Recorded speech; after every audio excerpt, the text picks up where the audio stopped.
l'épisode numéro 16 du podcast Tricot Sarablo Design. Vous pouvez, vous pouvez me retrouver sur les réseaux sociaux, sur Facebook ou Sarablo Design, sur Instagram Sarah_Blo, sur Ravelry Sarablo collé tout simplement. Puis si vous désirez voir mes autres projets de tous les jours, excluant le tricot, vous pouvez me retrouver sur Instagram dans le fond sur le pseudo les projets de Sarah. Chaque mot sont séparés d'un point. Donc j'espère que vous allez bien. Aujourd'hui c'est ma dernière journée de vacances sur 5 semaines. Ce sont mes premières vacances à vie. Je sais pas si j'ai aimé ça ou pas, être autant longtemps en vacances, mais ça m'a permis de faire bien des choses, de finir dans le fond les préparatifs pour notre mariage. Excusez, j'ai un petit coquin avec moi. Donc c'est ça, ça nous a permis dans le fond de terminer la dernière semaine de préparatifs avant le mariage. Ensuite on avait eu, moi et mon conjoint, on a eu une semaine ensemble de vacances qui n'étaient pas vraiment des vacances, qu'on n'a pas pu vraiment profiter parce qu'on a attrapé la COVID les deux. Puis pas au même moment. En fait, que ça a vraiment... moi je l'ai eu tout de suite après le mariage, puis lui il l'a eu quand moi j'ai testé négatif au test de la COVID, donc c'est ça, on a été comme en double confinement, un après l'autre, donc on n'a pas vraiment pu faire ce qu'on voulait, mais c'est pas grave, c'est partie remise là, à un autre moment. Donc comme promis, je vais juste vous faire un petit topo là, de notre journée de mariage. Dans le fond, la journée était super belle, donc c'était le 30 juillet dernier. Il annonçait de la pluie, on est stressé toute la semaine. On s'est dit, regarde, au pire on n'est pas fait en chocolat, c'est sûr que c'est comme un peu plate parce que il va mouiller, tu sais, à notre super journée spéciale, mais au final, il a fait super beau, quasiment aussi chaud qu'une canicule dans le fond, là. On a eu chaud, on a sué comme des cochons, là. Ça avait pas de sens. En plus, moi ma robe est en crêpe de viscose. Je sais vraiment pas à quoi que je pensais, mais la crêpe de viscose, c'est lourd. Puis j'avais comme un bracelet intégré avec la robe dans ma robe. Fait que je l'ai utilisé, mais il a duré comme 5 minutes. Il a cassé, fait qu'il a fallu que je traîne ma robe comme dans mon bras toute la journée, toute la soirée. Fait que c'était un petit peu tannant. Puis enfin, c'est ça, il a vraiment fait chaud, il a fait beau, tout le monde était heureux. Comment que la journée s'est déroulée dans le fond, c'est qu'on a eu nos rendez-vous là, maquillage, maquillage, on a eu les rendez-vous pour les cheveux le matin, on a dîné, moi j'ai pas vraiment mangé, on va s'entendre, j'étais vraiment sur les nerfs là. Mais c'est ça, donc on se préparait comme au même endroit mais pas au même étage. Donc nous on était au rez-de-chaussée, puis les femmes au rez-de-chaussée, les hommes en bas. Puis c'est ça, donc je me suis fait maquiller, ensuite on a fait les photos des alliances, on a fait les photos de quand maman m'enfilait la robe. Je vais pouvoir vous en insérer là, quelques-unes sans problème, quelques photos sans problème. Ensuite de ça, nous avons eu notre premier regard, donc le premier regard entre mariés, donc avec moi et mon conjoint. Ensuite, moi dans le fond, j'ai quitté le lieu, puis j'ai laissé faire un premier regard avec mon conjoint puis ma belle-mère. Puis je trouve que c'est vraiment comme un moment important pour moi d'avoir fait ces premiers regards-là. Je me suis dit que ça c'était vraiment un moment vraiment plaisant à capturer, autant pour elle que pour nous, pour notre album là, que nous allons faire pour en souvenir dans le fond. Puis ensuite de ça, mon conjoint puis sa maman ont quitté les lieux, sont allés à, dans le fond, une maison plus loin, c'était l'endroit pour la cérémonie. Puis j'ai eu un premier regard avec mon papa. Donc ça a vraiment été des 3 moments très émotifs qui transpercent encore beaucoup, encore plus dans les photos. Donc enfin je vais tout... pendant que je vais en discuter, là, vous allez voir des photos apparaître. C'est ça, après le premier regard, quand les premiers regards furent terminés, moi puis mon papa, on s'est dirigé au terrain à côté pour commencer le petit cocktail là, dînatoire que nous avions prévu avant la cérémonie. Donc une fois que tout le monde est arrivé, on a commencé la cérémonie. Nous avons fait une cérémonie intime. Donc on avait 16 ou 17 personnes. C'était important parce que de toute manière, on s'est dit on va voir tout le monde à la réception. Puis je trouve que ça a vraiment été un moment spécial à vivre avec les invités qui étaient à la cérémonie. Nous avions dans le fond nos parents, nos grands-parents, nos frères et nos sœurs, puis les conjoints respectifs. Puis je trouve que juste avoir fait ce petit moment-là avec les personnes dans le fond importantes, là, je veux dire, qui nous ont donné vie et qui ont donné vie à nos parents, je trouve que c'était vraiment un moment important à partager avec eux. Donc voilà, une fois que la cérémonie est terminée, on a fait les photos, dans le fond les familles, après ça photos mariées. Je peux vous en insérer quelques-unes, même si je vous montre ma famille ça vous dit rien, mais tu sais, on était quand même une belle gang, tout le monde était heureux, puis sérieux, il y a rien qui est allé de mal dans notre mariage. On entend tout le temps les clichés de la photographie, la nourriture ci, il y a rien de négatif qui s'est passé, tout était parfait, tout était à la hauteur de nos attentes et même encore plus. Donc c'est ça, une fois que toutes les photos étaient terminées, on s'est tous rendus à la salle de réception qui était au club de golf où que moi et mon conjoint nous avons travaillé de 2015 à 2019 ensemble. Donc lui était chef cuisinier dans le temps, puis moi j'étais au service de la restauration. Puis dans le fond, cette place-là, cette salle-là, c'était important pour nous de l'avoir en fait, parce que ça clôt un peu, comment dire, notre vie commune que nous avons bâtie à Rimouski. Bon là, je dis pas que je déménage, là, je vais juste dire que dans le fond, moi je suis retournée travailler là l'année passée, puis cette année. Puis dans le fond, j'ai cessé cette année, là, j'ai dit là, je suis plus capable, là, il faut vraiment que je me concentre sur ma vie dans mon domaine d'études. Fait que c'est ça, c'est important d'avoir cette salle-là, ça nous a rappelé plein de souvenirs de travail ensemble, les brunchs du dimanche, enfin les grosses réceptions, tu sais, on n'arrêtait pas d'en parler, tel mariage, tel événement, puis tu sais là on s'est regardé et on s'est dit c'est notre mariage, tu sais c'est nous qui est là, donc ça nous a vraiment ramené un petit peu dans le temps là, quand c'était nous qui faisions ces événements-là. Donc voilà, à la cérémonie, rendu à la réception, donc tout le monde était invité, donc les gens de la réception, on s'est tous déplacés là, nos amis, nos collègues de travail / amis, nos oncles, nos tantes étaient tous là, cousins, cousines. Donc c'est ça, les regards des gens posés sur nous quand on est rentré.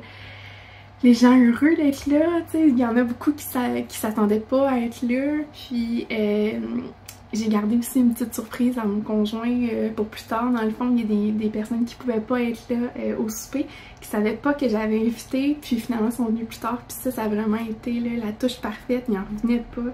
Il a passé quasiment toute la soirée avec eux autres, là. Donc ça prouve vraiment que c'était vraiment une belle décision que j'ai eue d'offrir un petit prix cadeau à mon conjoint là, pour cette journée-là.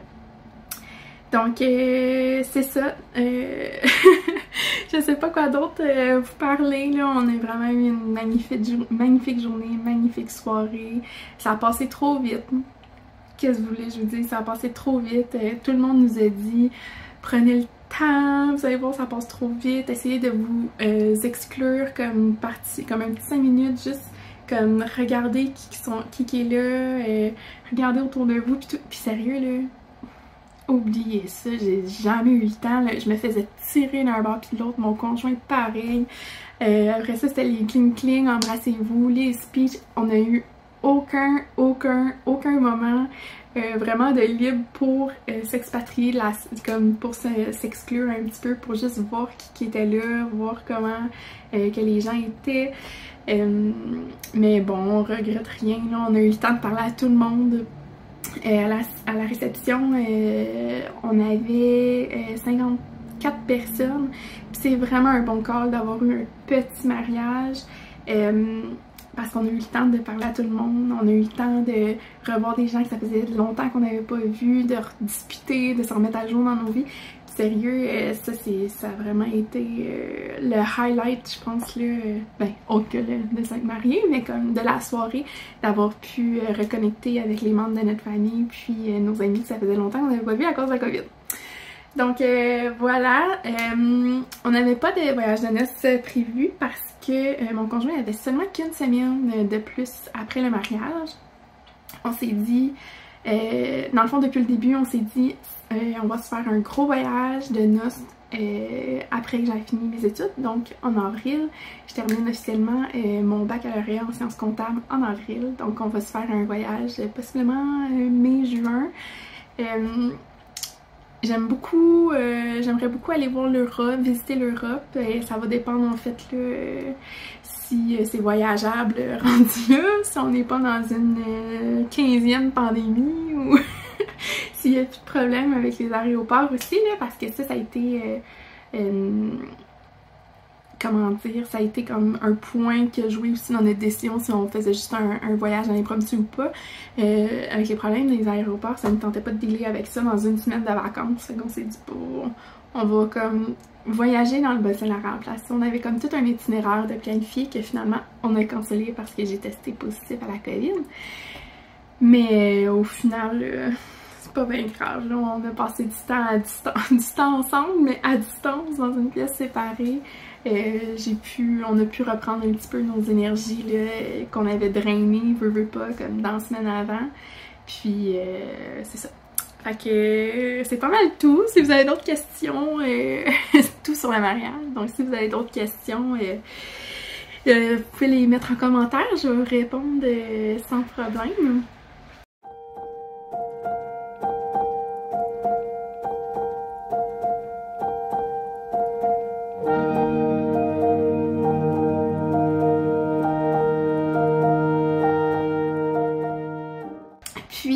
Donc voilà, je suis prête à parler tricot maintenant.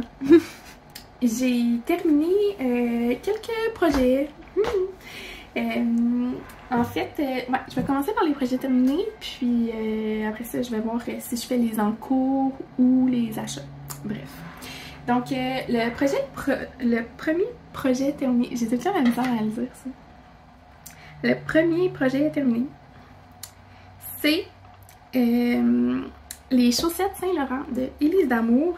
Mais Saint-Laurent, pas Saint-Laurent, parce que fouillez-moi ce qui s'est passé dans ma tête. Je pensais que j'allais avoir assez de couleurs principales. Puis finalement, j'en ai grandement manqué. Là. Comme je me suis dit, ah oui, celle-là, il y a 70 grammes dans balle de laine. Je vais en avoir assez pour faire les chaussettes puis comme faire le jacquard. Non. Fait que là, j'avais commencé la première chaussette. J'ai pas rentré mes fils encore, ça fait comme 2 mois que je les ai finis, puis j'ai pas rentré les fils encore. Bref, donc là, c'est ça, je commence la chaussette, puis je suis rendue là, puis je suis comme, il me semble qu'il va me manquer de la laine, là. Là, je continue, je décide de peser ma laine, puis je suis comme, oh mon Dieu Seigneur, je vais vraiment manquer, genre que comme, je pourrais même pas faire le jacquard, là. Fait que là, j'étais un peu déçue de moi parce que c'est mon erreur, là. Je veux dire, je dormais au gaz. J'étais tellement excitée de commencer que j'ai même pas pensé à repeser ma laine. Donc, c'est ça. Donc, c'est des chaussettes qui commencent par les orteils. Une fois que les augmentations sont terminées, on commence la dentelle sur le dessus qui fait un petit peu comme des vagues, dans le fond, comme des vagues dans le Saint-Laurent. Il y a son talon, dans le fond, celui-là, c'est le Tweedledum,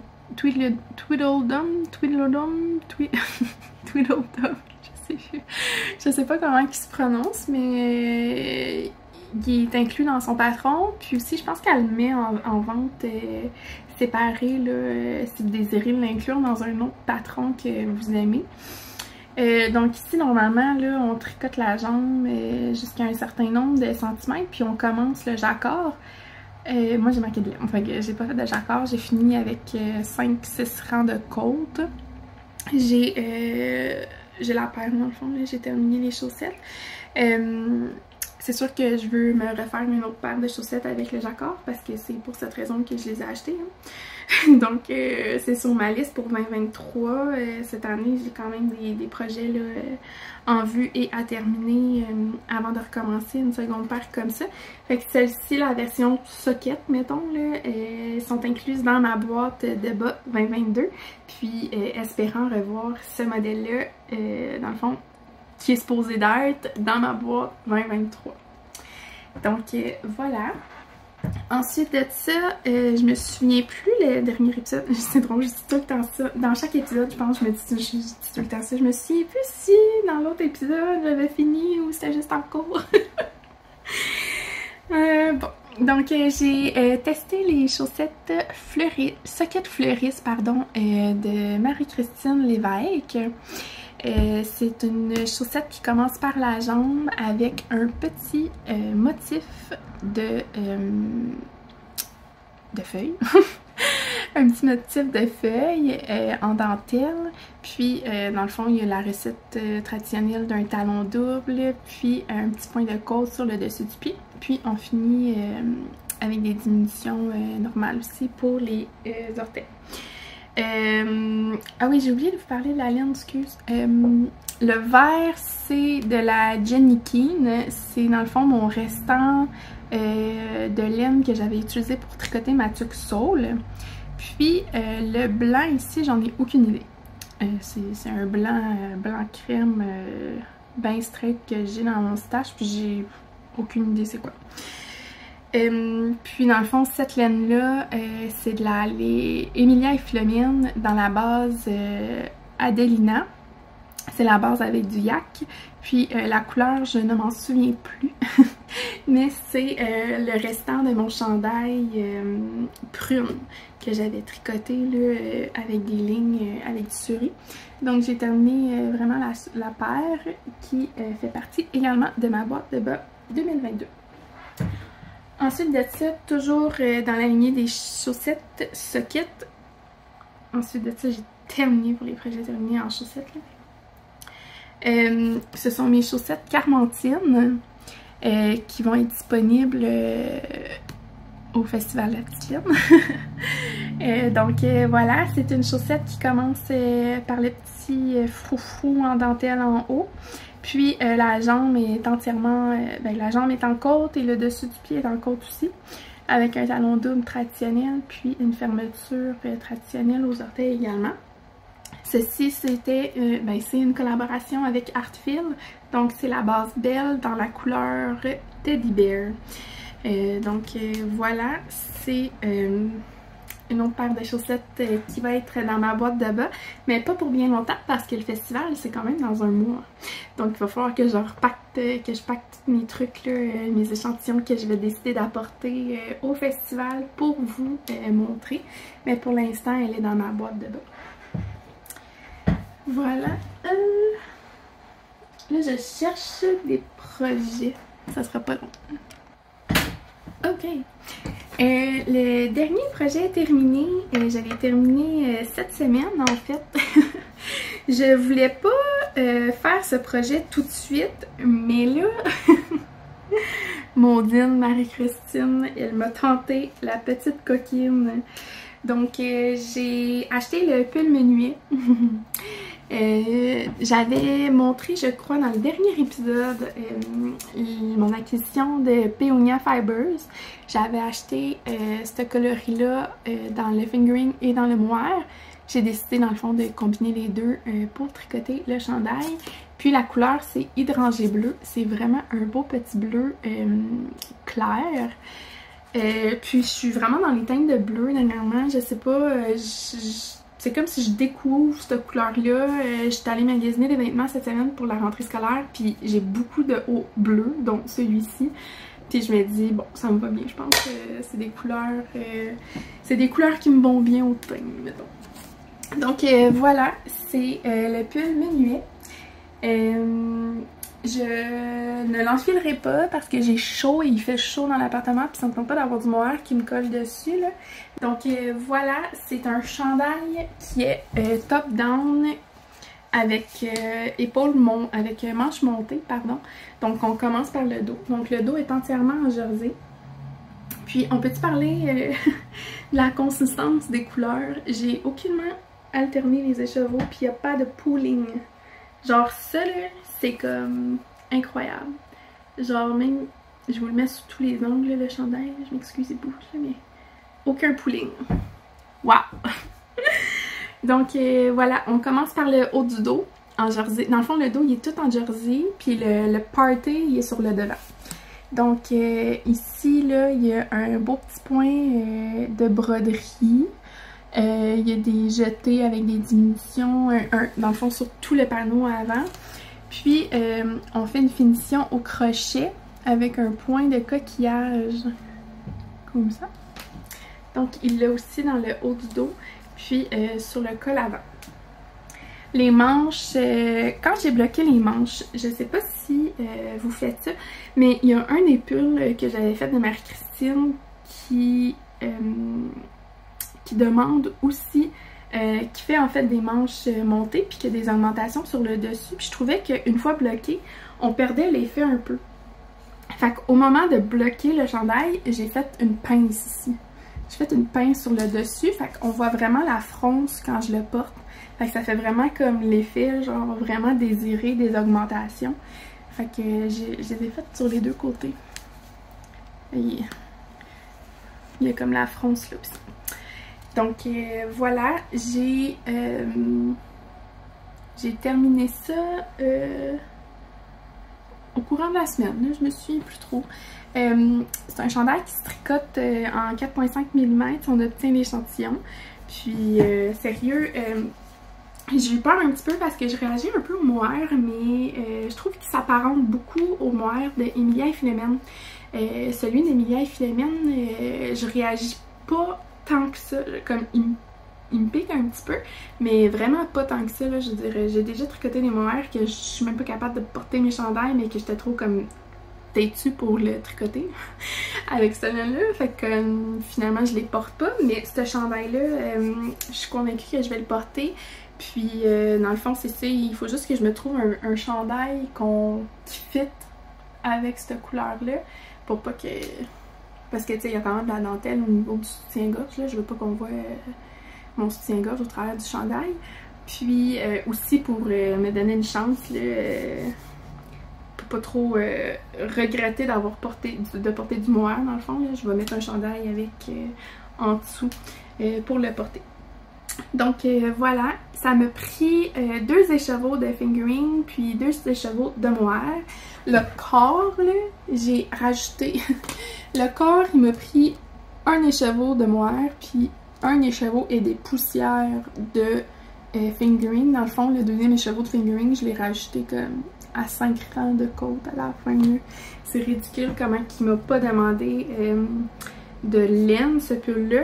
Puis même, j'avais un 3e écheveau, puis je l'ai même pas touché. Il me reste comme une petite... il me reste une petite boulette là, de 7-8 grammes de fingering, puis un petit 5 grammes là, de mohair. Là, fait que ça a vraiment bien...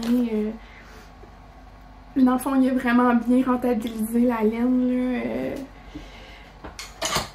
ce chandail-là. Donc le pull menuet de Tricot Design MCL, puis il est disponible sur Ravelry, puis je pense qu'il est en rabais jusqu'à la fin du mois d'août, mais je suis vraiment pas certaine, là, je veux pas... Mais bon, ok, c'est ça, ça m'a pris moins de 2 semaines de tricoter. J'ai tellement eu du plaisir à le tricoter, gang, vous avez aucune idée, là. Donc, je suis rendue à mes projets en cours. Il y en a un que je vous montrerai pas parce que il n'est pas terminé, puis ça a l'air de rien en ce moment.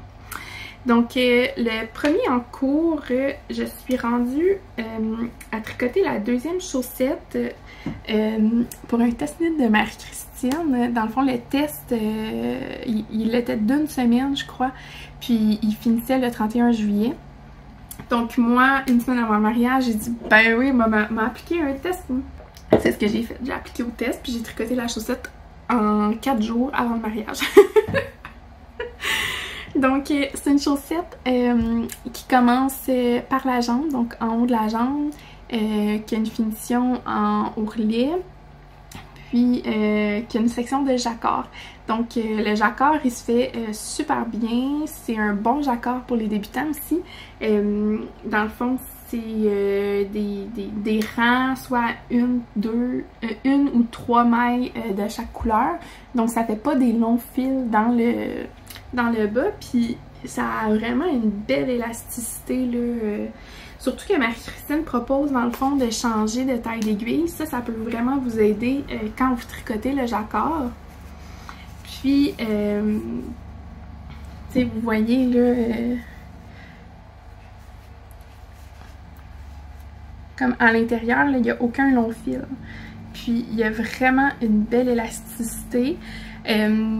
Si vous tricotez serré du jacquard, il y a vraiment des méthodes qui peuvent s'offrir à vous là, pour tricoter des chaussettes en jacquard. Vous pouvez littéralement, comme quand vous tricotez, ça vous assurer que que vous voyez les fils comme ça en fait. Je pense qu'il faut juste repousser la chaussette de l'autre côté, donc ça vous donne un petit peu plus de lousse pour vos fils, pour les floats dans le fond là. Puis tu sais, je veux dire, on n'a même pas besoin de croiser les laines là, comme quand on a voyons, ça fait tellement longtemps que j'ai pas fait de jacquard, on dirait que j'ai comme plus de terminologie de jacquard. Soit ça ou mon cerveau il est juste rendu off là. Il va falloir qu'il se mette à on parce que je recommence l'école dans 2 jours. Bref, petit moment de panique dans ma tête là, je me souviens même plus ce que je disais. Donc, en tout cas, c'est ça. Fait que, vous pouvez changer, même augmenter plus de taille d'aiguille pour vous assurer d'avoir un jacquard qui est quand même convenable et pas trop serré. C'est sûr que ça sert à rien de tricoter un jacquard en 3.5 parce que là, il va être vraiment juste trop lousse, puis ça sera pas beau. Les mailles n'auront pas la même consistance que le restant de votre projet. Puis, c'est ça, ça sera pas comme vraiment l'idéal. Fait que, enfin bref. Donc moi j'ai utilisé, dans le fond dans le patron elle demande 9 couleurs contrastantes ou 10. J'en ai 1, 2, 3, 4, 5, 6. J'en ai juste 6 dans le fond parce que mes restants, je sais pas, je voulais vraiment utiliser cette couleur-là comme couleur principale. Là je trouve qu'elle ressemble vraiment comme cerise à l'écran, mais vraiment plus framboise. Donc c'est ça, ici à la base j'ai mon restant de Teddy Bear de mes chaussettes Carmentine, le gris foncé qui fait dans le fond le contraste, c'est la base Adelina d'Emilia et Fleming dans la couleur Eucalyptus. Le rose c'est un restant de Tricotla que j'ai dans mon châle rose et lilas. Le vert, c'est de la Belle de Artfil aussi. Le coloris, je ne connais pas le coloris. Dans le fond, c'est un restant que j'avais dans mon châle potos. Le petit lilas, c'est... j'ai un blanc de mémoire. Je crois que mon lilas aussi, c'est de la Tricotla. C'est le restant de mon châle rose et lilas. Mais je suis vraiment pas certaine. Et ça fait tellement longtemps que j'ai ça, j'ai même plus l'étiquette. Puis enfin le petit chamoiré en haut là, comme c'est comme un beige specule, c'est de la Miss Farfelue. Je me souviens plus du nom du coloris, par contre là, il me reste vraiment juste ça de mon écheveau que j'avais d'elle. Donc voilà, c'est un bon projet pour passer les restants aussi. Puis, une fois qu'on termine dans le fond la section du jacquard, ah non, attendez. Ah oui, c'est ça, mon framboise. Ma couleur principale, c'est de la fibre Carpe Diem dans la base Lana Fingering, puis c'est couleur framboise, je pense. Donc, c'est ça. Une fois qu'on termine le jacquard, on fait un talon double bien traditionnel, puis on termine avec les orteils, diminution traditionnelle également. Donc, une fois que je termine mon projet de chaussettes qui est en cours, je vais attaquer celle-ci. Puis je trouve que c'est quand même un bon projet qui se tricote dans les corridors à l'école. J'aime vraiment ça, tricoter des petits projets dans les corridors pendant que je me rends à mes cours ou que je me rends à mon auto où il ne faut pas perdre de temps quand on tricote. Donc voilà, les chaussettes courte pointe vont faire partie du prochain recueil de Marie-Christine. Les chaussettes fleuristes aussi que j'ai montrées au tout début, ils vont faire partie également de son recueil. Puis dans le fond, tous ces patrons vont être disponibles individuellement sur Ravelry là, pour achat séparé si vous ne pouvez pas mettre la main sur son recueil. Puis voilà. Donc celui-là, je l'avais pas commencé encore au dernier épisode, ça j'en suis convaincue. Mais c'était un des prochains projets que je devais mettre sur mes aiguilles parce que c'est un projet que j'ai fait en collaboration avec Artfil, donc la même teinturière, la même compagnie qui fait la teinture pour mes chaussettes Carmentine. Donc j'ai développé les chaussettes Hibiscus. Voilà. Donc chaussettes socket. Je suis vraiment dans un air de socket parce que je trouve que ça se tricote rapidement. Puis de toute manière, j'ai comme des mollets plus forts que ma cheville. Fait que ça me tentait comme moins de tricoter une chaise, une jambe plus longue. Donc voilà, je suis encore dans l'esprit estival. Donc hauteur socket, ça me convient amplement. Donc c'est une chaussette qui commence par le haut de la jambe qui se rend jusqu'aux orteils. Donc c'est une finition à ourlet dents de chat. Il y a une petite dentelle dans le haut de la jambe. Puis ce que j'aime beaucoup de la dentelle, c'est qu'elle va venir former les dents de chat comme des pétales. Vous voyez, là, il y a comme vraiment... comme des waves dedans, là, il y a des vagues dedans. Donc ça, j'aimais vraiment beaucoup ça. Puis, donc c'est ça. J'ai continué la jambe avec un petit point de côte, là, comme qu'est-ce qui est établi dans la dentelle. J'ai fait un talon double traditionnel. Le point de côte, il suit sur le dessus de la chaussette, puis une diminution régulière au bout de mes orteils. Puis je réalise dans le fond que j'avais arrêté de faire ces diminutions-là, mais je venais de finir la chaussette de Marie-Christine, puis j'ai tout de suite cassonné celle-là.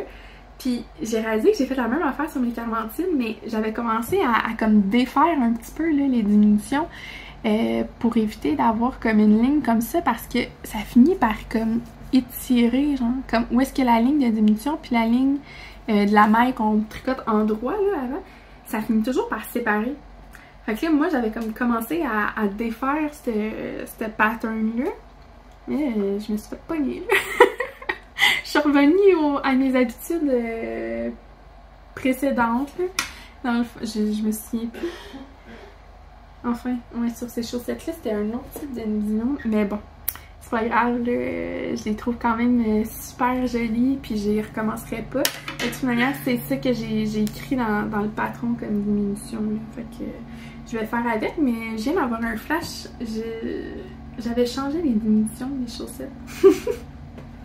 Oups! Donc, la couleur, c'est terracotta. C'est un beau pêche foncé, là, disons. Je sais pas comment il ressort à l'écran, mais c'est vraiment une belle couleur dans la base belle d'Artfil. Donc, c'est tout pour les projets en cours. Ah non, c'est pas vrai. Il me reste un projet en cours. Dans mon splendide sac, on peut se dire, wow! C'est un sac Gisabelle en collaboration avec Urso. Dans le fond, Urso a fait les illustrations. C'est vraiment magnifique. Je suis vraiment contente d'avoir été en mesure de capturer un sac. Dans le fond, je vais aller vous chercher l'autre sac. C'est mon deuxième sac seulement de Gisabelle. Je vais sortir mon projet là-dedans parce que c'est lui que je ne vais pas vous montrer. C'est mon deuxième sac de Gisabelle. Ça, c'est mon premier qui est vraiment format pour les chaussettes. Puis celui-là, il a été conçu en collaboration avec les Arts Textiles du Témiscouata, qui nous a annoncé il y a 1 ou 2 semaines déjà qu'elle prenait sa retraite. Donc c'est ça, on est tous émus, on est tous sous le choc de cette nouvelle en fait, là, de la part de Christine. Mais je suis sûre que peu importe c'est quoi son prochain chapitre, là, elle va exceller. Puis les écheveaux que j'ai dans mon stash d'elle sont encore vraiment plus précieux. Puis ce sac-là va juste me rappeler également la paire de chaussettes que j'ai tricotée. Dans le fond, c'était une collaboration. Le sac avec une turbo-rayante qui était dans ma boîte de bas 2021. Que j'avais juste 3 paires de bas d'ailleurs, là. Fait que je sais pas cette année à combien je me rends, mais bon.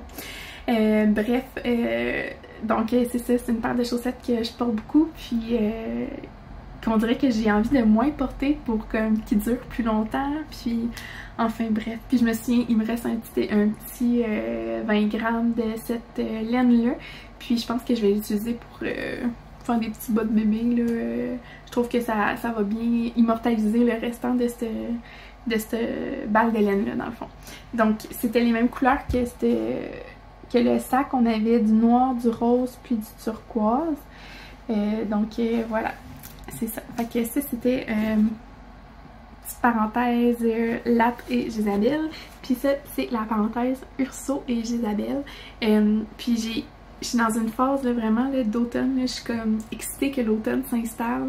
Donc ce sac-là, c'était comme juste la cerise sur le sundae là, quand je me suis mis comme à timer comme ok c'est l'automne qui s'en vient, je veux de quoi automne. Fait que c'est ça. Il faudrait qu'elle fasse des tasses, comme des tasses réutilisables avec ce motif-là, ce design-là, parce que il me semble que j'abuserais vraiment, là, genre je l'emmènerais partout ma tasse. Enfin bref, donc mon projet en cours, c'est un poinsettia. C'est comme le 3e que je fais. Je m'étonnerai jamais de ce patron-là. Puis en fait, la raison pour laquelle que j'ai décidé de m'en tricoter, ben pour moi un 2e, parce que le premier que j'ai tricoté c'était pour ma belle-mère, que j'ai offert il y a 2 ans. Puis après ça, je m'en suis fait un bleu que finalement je le trouvais un petit peu trop serré sur moi. C'est comme si mon échantillon avait genre comme changé au travers du projet. Puis j'ai fini par le vendre à un membre de la famille. Donc là, je me ramassais pas de poinsettia, comme 2 poinsettias tricotés, puis il y en avait plus un pour moi dans ma garde-robe. Donc j'ai décidé de m'en tricoter un autre avec la Nueva de fibre Carpe Diem. Donc je savais pas encore si je voulais le faire lilas ou beige. Finalement, je me suis dit let's go wild. Donc c'est la couleur lavande blanche. Il y a des petits spots là assez foncés, fluo. Fait que j'ai des petits spots funky dans mon chandail, mais bon, c'est pas grave là, ça fait la job. J'aime vraiment beaucoup cette base de laine là. C'est mon 4e chandail que je fais dans cette base et je ne me tannerai jamais. Je préfère de loin cette base au moire. Puis pourquoi? Parce que ça pique pas. C'est ultra léger, c'est comme un nuage là. Comme le chandail est léger, c'est un nuage. Ça pique pas, il y a pas, tu sais, il y a un petit peu de poil parce que il y a de l'alpaga dedans. C'est du bébé alpaga, mais quand on le tricote là, les cheveux que je viens d'arracher de l'alpaga, ils revolent pas. Ils sont vraiment bien dans le fil, bien pris dans le fil de coton. Puis c'est ça, en fait ça reste pas pris sur les vêtements non plus comme le mohair. Puis enfin c'est ça, fait que ceux qui sont intolérants mettons au mohair, je vous conseille de l'essayer. C'est une balle de laine qui se détaille à 34,95. Mais là je pense qu'elle est rendue 35,95. Ça fait un an que je l'ai acheté, fait que c'est normal, une inflation. Puis c'est une balle de laine qui contient 400 mètres. C'est un fil qui s'apparente, qui peut être soit utilisé en fingering ou en déca worsted. Moi souvent je vais l'utiliser en déca worsted, comme mon pull Lotus déca. C'est exactement cette base de laine là que j'utilise. Puis je pense que j'ai un échantillon de comme 18 mailles par 10 cm là, en 5 mm. Donc on peut vraiment atteindre n'importe quel type d'échantillon avec cette base de laine là. Donc elle est vraiment versatile. Donc voilà, j'ai commencé le poinsettia aussitôt que j'avais terminé mon menuet. Donc j'ai joint là, ce matin le corps. J'ai vraiment comme 2-3 rangs tricotés. Donc voilà, cette fois-ci, dans le fond, mes 2 versions précédentes, j'avais fait le dos en jersey. Dans le fond, dans le patron, le patron préconise de tricoter en dentelle avec des nopes dans le dos. Mais là, la première fois que je l'ai faite pour ma belle-mère, je me suis dit, oh non, c'est une laine ultra rustique que j'avais achetée lors de notre voyage en famille au Portugal. Fait que je me suis dit, de la dentelle dans le dos, bof là. Fait que j'ai juste comme scrappé la dentelle, puis ben, pas scrappé, je l'ai pas ruiné là, mais j'ai juste comme décidé de pas faire la dentelle dans le dos, puis faire juste du jersey, puis juste de faire la dentelle avec les nopes devant. Puis la deuxième version, j'ai fait la même affaire. Qui était pour moi dans le fond. J'ai fait le dos en jersey puis le devant en dentelle avec les nopes. Puis cette version-là, j'ai décidé de faire la dentelle au dos mais sans les nopes. Parce que je sais pas, des nopes dans le dos, je suis comme pas trop down. Je me suis comme dit, je vais sûrement aller au travail avec ce chandail-là. Puis tu sais, les nopes dans le dos, ça doit pas être super confortable. Donc j'ai décidé de juste faire de la dentelle. Puis de garder les nopes sur le devant. Parce que les nopes, c'est comme la cerise sur le sundae. Puis c'est tellement féminin ce chandail-là, là, ça n'a aucun bon sens. Là. Si vous ne l'avez jamais tricoté, allez l'acheter puis tricotez-le. On va se faire un cal, peu importe, mais comme ça vous prend un poinsettia dans votre vie. Donc voilà, je suis rendue au corps dans le fond. C'est la mère du corps qu'on va tricoter prochainement, ainsi que les manches. Les manches, c'est juste des manches sans diminution en jersey en droit. Donc j'ai 2 écheveaux. Donc vous voyez là, j'ai comme joint mon corps, puis j'ai même pas passé la moitié de la barre encore là. Comme c'est vraiment des gros écheveaux là. Puis c'est 100 grammes là, je veux dire. Ouais, c'est 400 mètres pour 100 grammes. Donc vous voyez, j'ai comme le tiers peut-être là de passer, puis je suis rendue là. Fait que selon moi, je vais être rendue à la fin du corps, puis je vais avoir terminé. Mais là, vu que, comme vous voyez, il y a beaucoup de spots foncés hein, sur mon chandail, donc je vais commencer à alterner là, mes écheveaux parce que j'ai peur qu'il y ait du pooling. Vous voyez là. Donc c'est ça. Fait que je vais les alterner parce que c'est ça, mon lotus déca, je les ai pas alternés, puis je regrette un peu parce qu'il y a du pooling au bas du corps. Même que je songe à détricoter le bas du corps et le retricoter, mais en alternant. Mais bon, ça sera pas un projet pour tout de suite parce que comme du mohair, c'est tannant à détricoter. Ça tire beaucoup. Donc, enfin voilà. Donc le poinsettia, ça va être mon projet d'automne pendant la session. Le train, il passe, je suis désolée. Ça va être mon projet pour les prochaines semaines. Je vais essayer de le terminer peut-être avant le festival de la petite laine. Mais bon, on va voir comment que la session va se passer. Là, ça va être rock'n'roll ou pas. Donc voilà, ça c'est mon dernier projet en cours. J'ai effectué un achat et j'ai un projet à venir que je voudrais faire. Ça sera pas pour 2022 par contre, parce que j'ai terminé tous mes patrons de 2022. Il en reste juste un à aller en test. Et je suis désolée, là, j'ai eu vraiment beaucoup d'appels au test dernièrement, mais c'est parce que j'ai été 5 semaines en vacances. Hein. J'ai eu 5 semaines à écrire mes patrons, à m'auto-corriger mes patrons. C'est ça. Là, j'ai comme beaucoup de patrons en test, mais il me reste une paire de chaussettes après. Ça va être mes chaussettes de Noël. Puis après ça j'ai fini là, je vous le jure là, pour 2022 là, c'est clos, c'est terminados, c'est fini.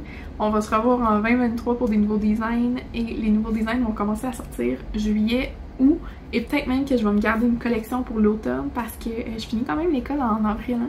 Fait que j'aurai pas le temps de tricoter pendant la session parce que ça va être ma dernière session en plus. Puis je vais avoir 5 cours au lieu de 4, fait que je suis comme... ça me tentera pas de créer des patrons. Donc bref, j'ai fait seulement qu'une acquisition laineuse. Ouais, j'ai juste fait une acquisition laineuse, je suis donc bien raisonnable là. Donc bien que j'aime beaucoup encourager les teinturières québécoises, c'était ma fête et je me suis décidée de m'acheter de la laine de Woolberry Fiber Co qui est située aux États-Unis, mais je ne me souviens pas où. Donc voilà, je suis tombée sur de la tweed. Je sais pas, la couleur c'est Cliff. c'est un beau vert forêt. Il est beaucoup varié par contre, puis même que j'ai un écheveau qui est un petit peu déçu, là, qui est comme potin au bout, là. Fait que je vais essayer de trouver un projet qui nécessite pas forcément les 3 écheveaux parce que ça fait un petit peu suer, là, je vous avoue, là. Mais bon, c'est la game d'avoir des teintures de grosse quantité, là, je veux dire. Mais bon. Fait que ça me dérange pas tant que ça parce que je sais même pas si mon projet va m'en prendre 3. Fait que je me dis, je vais la garder pour des chaussettes au pire, cette balle-là.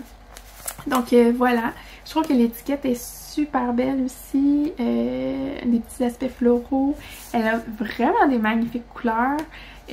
Par contre, tous ces écheveaux, je pense, c'est toutes des précommandes. Donc, il faut vraiment pas que vous soyez pressés à le recevoir. Parce que il y a quand même un bon petit délai, là. Je me souviens plus. C'est peut-être un mois et demi avant de le recevoir, au moment de la commande, puis au moment que ça a été livré. Mais j'ai eu le temps de l'oublier, là. Fait que c'était pas tant pressant que ça. Puis aussi, j'ai pas payé de frais de douane. Donc, je sais pas exactement comment ça fonctionne les douanes dernièrement. Là, ça fait vraiment longtemps que j'ai pas acheté aux États-Unis, mais j'ai pas payé de frais de douane. Donc, ça a été vraiment un plus aussi. Donc, voilà. C'est tout pour l'épisode d'aujourd'hui. J'espère que je vous ai pas trop ennuyé avec mon blabla de mariage au tout début. L'automne s'installe, donc je vais être un petit peu moins sur les réseaux sociaux vu le début de la session universitaire. Puis j'espère vraiment qu'on va se voir au Festival La Petite Laine les 1er et 2 octobre. J'ai pas mon numéro de kiosque encore, on va le savoir dans les prochaines semaines, là, dans les semaines à venir, dans le fond avant l'événement, j'espère. Je vais avoir des échantillons avec moi, je vais avoir des cartons, c'est drôle à dire, mais comme une espèce de carte à accès à usage unique dans le fond pour aller télécharger le patron sur Ravelry.